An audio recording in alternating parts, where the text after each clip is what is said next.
So you have absolutely no questions for me? Nope. I don't think so. Nothing about training, advancement opportunities, salary expectations? Nope. Nope, and nope.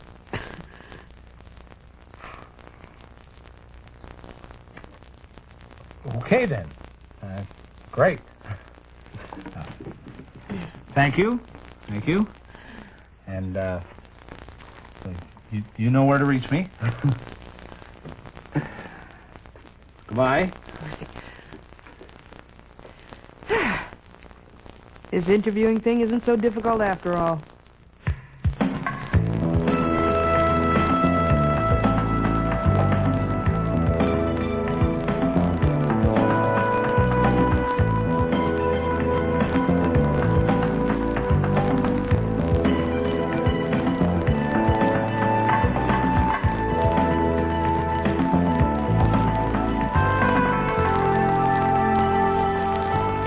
Actually, interviewing really isn't that hard, but only if you know what you're doing. Unfortunately, few people are trained in the art of the interview. Hi, I'm Sharon Lewis, and welcome to Business Communications. At some point in your career, you're going to be the one asking the questions instead of answering them. Maybe you'll be conducting a job interview, or maybe you'll be undertaking some research. The topics that we'll cover in today's program will provide you with a solid understanding of the interview process. Those topics include how to prepare for the interview, what types of questions will yield the best results, and some of the skills that good interviewers need to possess. We'll also learn a few tricks of the trade along the way.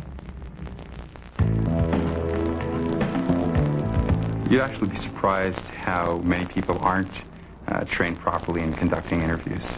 I've been in a number of situations where I've sat in on interviews with different people, and it really involves nothing more than a casual conversation, and at the end of it, the person is left with really little information about the person that they're interviewing.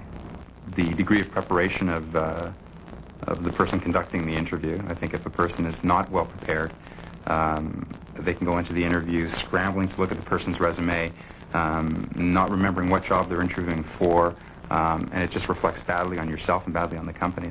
Information, of course, is key to making an informed decision. Without it, mistakes get made.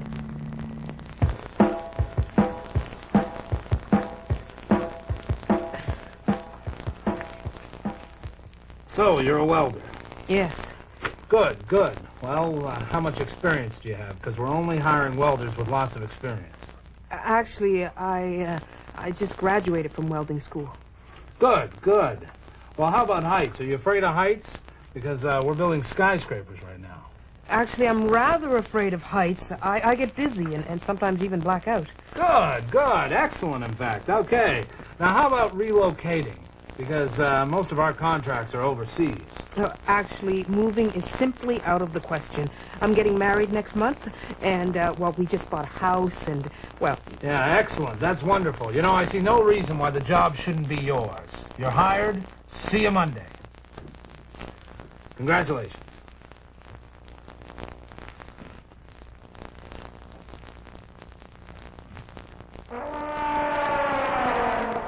I think there are skills that you gain from interviewing that you use in business and in your personal life that are just very important interpersonal skills that you learn.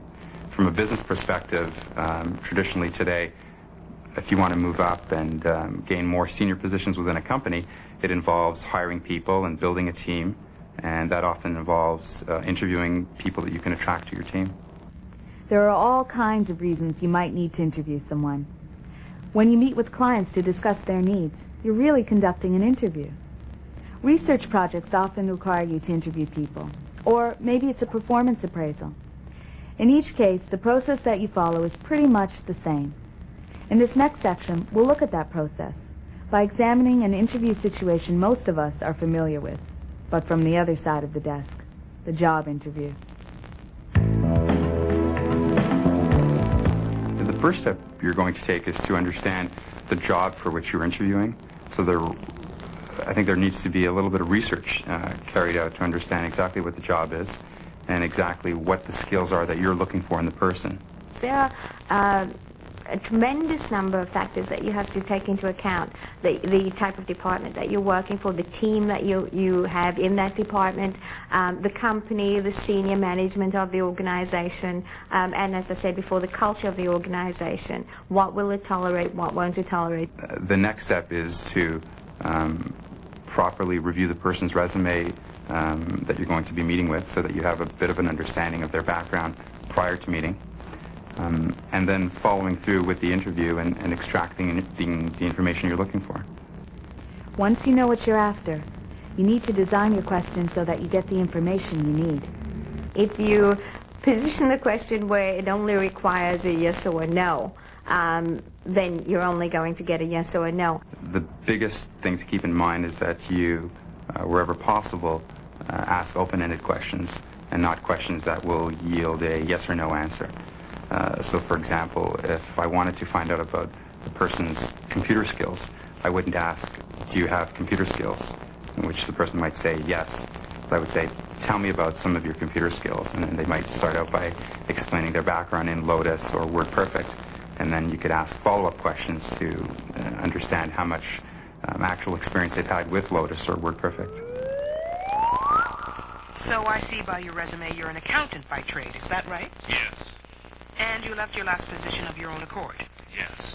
And you're applying for a position as a clerk in accounts payable. Yes. And you have experience working with databases and spreadsheets. Yes.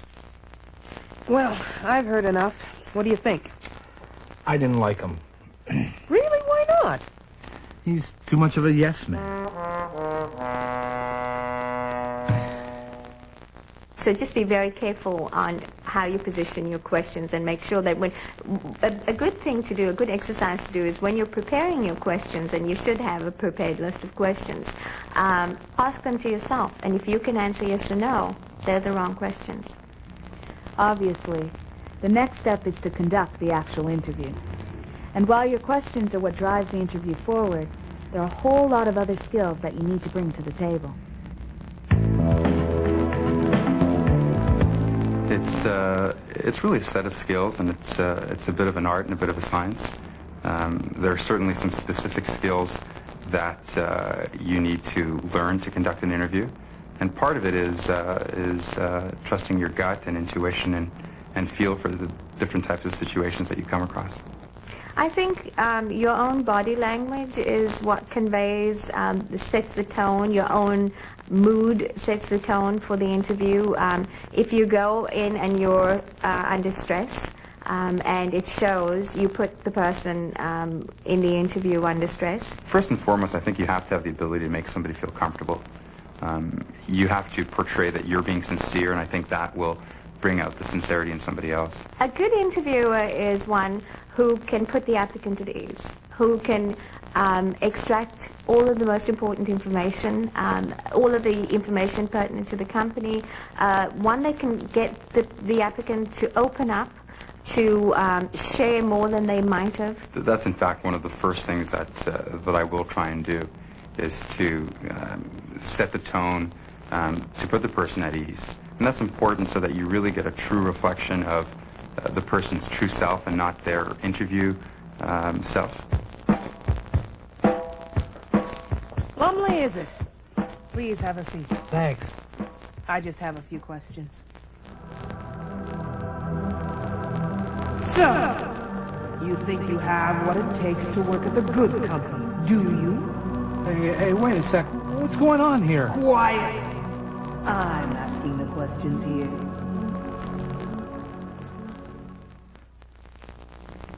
Perhaps the most important communication skill that you need to develop is the ability to listen, to hear between the lines. The next most important thing is listening skills. You fundamentally have to be able to listen to the person and catch yourself from talking too much in an interview. A good rule of thumb is that in an interview, the interviewee should probably be doing 85% of the talking, and you should be doing 10 to 15% of the talking. The set of questions that you have when you're an interviewer, that's just your framework. That's your blueprint for going out on the interview. But if you listen very, very deeply to all of the questions, you may find that in exploring a little bit further, you may find something wonderful, something outstanding in the candidate that you're speaking to? How a person says something is almost as important as what they actually say. Body language is another thing that's very important to look for. There are some classic symbols to look for in terms of arms folded and guarded, leaning forward to really demonstrate somebody's a little bit more intense and attentive, slouching, different things like that are all things you should look for. I think the first is to prepare well, and that involves a little bit of understanding in terms of what it is you're looking for in the person. Maybe it's making a brief checklist for yourself in terms of the personal traits you're looking for and some of the specific skills you're looking for. So you go into the interview prepared and with the right information. The second thing is to remember the interview itself is an opportunity for you to learn about the person. And so it's important that you listen the bulk of the time and ask open-ended questions and get a good overview of the person's background. The third thing is at the end of all the skills and all the preparation, there's going to be a feeling in your stomach you have about the situation. And so you have to let your intuition play into the interview and play into your judgment on the person and on the situation. And don't ignore your gut, don't ignore your intuition about the person as well. Conducting the interview can be almost as nerve-wracking as being interviewed, if you're not prepared. But if you know what you're doing, interviewing can be a fun, even a fascinating experience. The basics of interviewing that we've covered today should serve you well in almost any interview situation. Be prepared. Do your research and understand exactly what you want to accomplish with the interview. Make sure you ask open-ended questions and work on your listening skills. The harder you listen, the more information you'll be rewarded with. Oh, and here's another tip. Don't underestimate the power of silence, especially with a difficult interview. Sometimes the less you say prompts them to say more. And that's all I've got to say on the subject. Oh, except, so long. Of course, interviews are the worst. I don't know whether it's worse to have to ask the questions or answer them. I knew this guy once who worked in the human resources department of a large firm, and he wanted to apply for a job in another part of the company. Well, he ended up interviewing himself, if you can believe it. Even stranger, he didn't get the job.